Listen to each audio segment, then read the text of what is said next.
بسم اللہ الرحمن الرحیم۔ السلام علیکم ورحمۃ اللہ وبرکاتہ۔ ناظرین، خامند کو یہ 5 جملے بولنے والی بیوی سیدھا جنت میں جائے گی۔ نیک عورت اگر شادی شدہ ہے تو جنت میں اپنے جنتی شوہر کے ساتھ رہے گی اور شوہر کو ملنے والی حوروں کی سردار ہوگی، اور اللہ تعالیٰ اس عورت کو ان سب سے حسین و جمیل بنائیں گے، اور وہ میاں بیوی آپس میں ٹوٹ کر محبت کرنے والے ہوں گے۔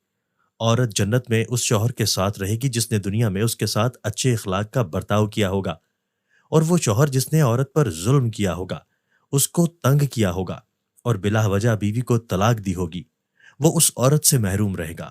حضرت ام سلمہ رضی اللہ تعالیٰ عنہا کی ایک روایت میں ہے کہ انہوں نے نبی کریم صلی اللہ علیہ وآلہ وسلم سے پوچھا کہ کسی کے 2 شوہر ہوں تو وہ جنت میں کس کے ساتھ رہے گی؟ تو آپ صلی اللہ علیہ وآلہ وسلم نے فرمایا کہ اسے اختیار دیا جائے گا، پس وہ اس شوہر کو اختیار کرے گی جس نے دنیا میں اس کے ساتھ اچھے اخلاق کا برتاؤ کیا ہو، اور وہی اس کا جنت میں شوہر ہوگا۔ اے ام سلمہ، اچھے اخلاق والے دنیا اور آخرت کی بھلائی لے گئے۔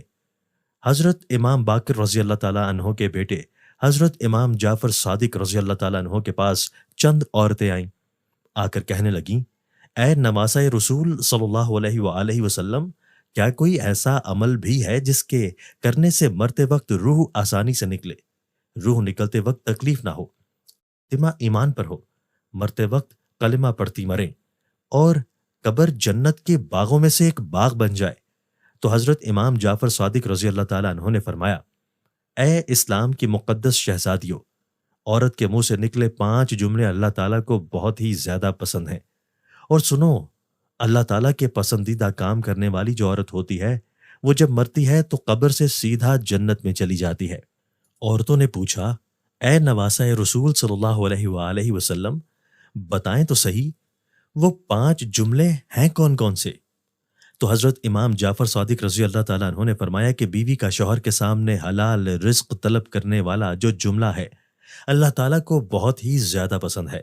حلال رزق طلب کرنے والی بیوی، حلال رزق مانگنے والا، یہ جو جملہ ہے جو بیوی اپنے شوہر کو کہتی ہے، میرے سرتاج، میرے گھر میں لے کے آنا تو حلال کا لقمہ لے کر آنا، میرے گھر میں لے کر آنا تو حلال کا رزق لے کر آنا۔ سنو، حرام رزق میں اپنی اولاد کو نہیں کھلاؤں گی، کیونکہ یہ جو حرام رزق ہے میری اولاد کی آنکھوں سے حیا چھین لے گا، شرم چھین لے گا، غیرت چھین لے گا۔ میں اپنی اولاد کو بے حیا نہیں بنانا چاہتی، میں اپنی اولاد کو بے غیرت نہیں بنانا چاہتی۔ میرے گھر میں اگر رزق لے کے آنا تو حلال رزق لے کر آنا۔ ناظرین، ایک واقعہ ملاحظہ فرمائیے۔ ایک غریب صحابی تھا، وہ روزانہ محنت مزدوری کرنے کے لیے صبح سویرے گھر سے باہر نکل جاتا، روزی کی تلاش میں نکل جاتا، شام کو روزی کر کے واپس گھر میں آ جاتا، خود بھی کھاتا، اپنی غریب بیوی کو بھی کھلاتا۔ ایک دن یہ حسب معمول گھر سے باہر نکلا، سارا دن خاک چھانتا رہا، پورا دن روزی تلاش کرتا رہا، مزدوری تلاش کرتا رہا، اسے کوئی مزدوری نہ ملی، روزی نہ ملی، خالی ہاتھ شام کو واپس گھر آ گیا۔ گھر میں کھانے کے لیے کچھ تھا ہی نہیں، شوہر اور بیوی بھوکے سو گئے۔ دوسرے دن پھر حسب معمول گھر سے باہر نکلا، روزی کی تلاش میں، سارا دن خاک چھانتا رہا، روزی نہ ملی، کام نہ ملا، مزدوری نہ ملی، شام کو خالی ہاتھ واپس آ گیا۔ دوسری رات بھی بھوکے سو گئے۔ جب تیسرا دن آیا، تیسرے دن بھی صحابیہ عورت حسب معمول اپنے شوہر کو دروازے تک لے کر گئی، رخصت کرنے کے لیے ڈھیر دعاؤں کے ساتھ، نیک تمناؤں کے ساتھ، دعاؤں کے ساتھ شوہر کو رخصت کیا۔ شوہر جیسے ہی 4 قدم آگے بڑھا، بیوی نے کہا کہ میری بات سن کر جائیے۔ شوہر رک گیا، بولا کیا کہنا ہے؟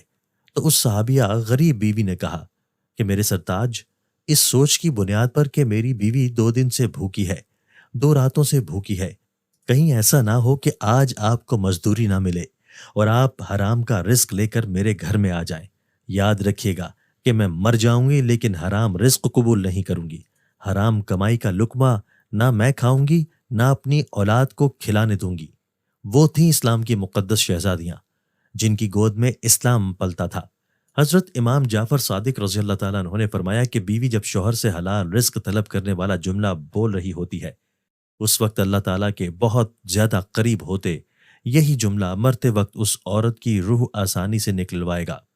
روح نکلتے وقت اسے تکلیف نہیں ہوگی، قبر کی اندھیری کوٹھڑی روشن کر دے گا۔ یہ جملہ قبر کو جنت کے باغوں میں سے باغ بنا دے گا۔ فرماتے ہیں دوسرا جملہ، بیوی اپنے شوہر کے آگے کوئی ایسا جملہ بول دے جو جملہ شوہر کی پریشانیوں کو خوشیوں میں بدل دے۔ شوہر پریشان تھا، غمگین تھا، افسردہ تھا، بیوی نے کوئی ایسا لفظ کہا، کوئی ایسا جملہ بولا جس جملے نے شوہر کی پریشانیوں کو خوشیوں میں بدل دیا۔ یہ جملہ بھی اللہ تعالیٰ کو بہت زیادہ پسند ہے۔ شوہر کی رضا اللہ کی رضا ہے، شوہر کی خوشی اللہ کی خوشی ہے۔ اگر رب کو خوش رکھنا چاہتی ہو تو اپنے شوہر کو خوش رکھنا۔ حضرت امام جعفر صادق رضی اللہ تعالیٰ عنہ فرماتے ہیں کہ تیسرا جملہ، جب عورت اپنا سر اللہ کے حضور جھکا کر کہتی ہے سبحان ربی العالی، سبحان ربی العالی، سبحان ربی العالی، یہ جملہ اللہ کو اتنا پسند ہے۔ یہی سبحان ربی العالی مرتے وقت اس کو کلمہ نصیب کرے گا، مرتے وقت اس کا خاتمہ ایمان پر کرے گا، قبر کی اندھیری کوٹھڑی روشن کر دے گا، قبر جنت کے باغوں میں سے باغ بنا دے گا۔ نماز کا دامن مضبوطی سے پکڑتے رہنا، نماز کا دامن کبھی نہ چھوڑنا۔ اللہ جب ناراض ہوتا ہے روٹی بند نہیں کرتا، اللہ جب ناراض ہوتا ہے سورج کو حکم نہیں دیتا کہ فلاں شخص میرا نافرمان ہے، تیری کرنیں اس کے آنگن میں نہیں جانی چاہیے۔ اللہ جب ناراض ہوتا ہے تو سجدوں کی توفیق چھین لیتا ہے۔ فرمایا چوتھا جملہ کہ جو عورت اپنے شوہر کی اجازت کے بغیر کسی غیر مرد سے نہیں ملتی، غیر مرد سے بات نہیں کرتی، اپنے شوہر کو ساتھ لے کر چلنے والی عورت سیدھا جنت میں داخل ہوگی۔ فرمایا نمبر 5، جو عورت اپنے شوہر کا سر فخر سے بلند کرنے والی ہے، ایسی عورت جو اپنے شوہر کو کبھی شکایت کا موقع نہیں دیتی، ہر دم شوہر کو خوش رکھنے والی، ہر موڑ پر شوہر کو سکھ دینے والی عورت، شوہر کی ہر بات کا مثبت جواب دینے والی عورت اور ہر طرح کے حالات میں الحمدللہ کہنے والی عورت سیدھا جنت میں جائے گی۔ ناظرین، یہ 5 جملے ایسے ہیں، یہ 5 کام ایسے ہیں جس سے مرتے وقت عورت کی روح آسانی سے نکلے گی، خاتمہ ایمان پر ہوگا۔ اللہ پاک ہمیں دین کی مکمل سمجھ نصیب فرمائے اور ہمارا خاتمہ ایمان پر فرمائے، آمین، اور ہماری غلطیوں اور کوتاہیوں سے درگزر فرمائے، آمین یا رب العالمین۔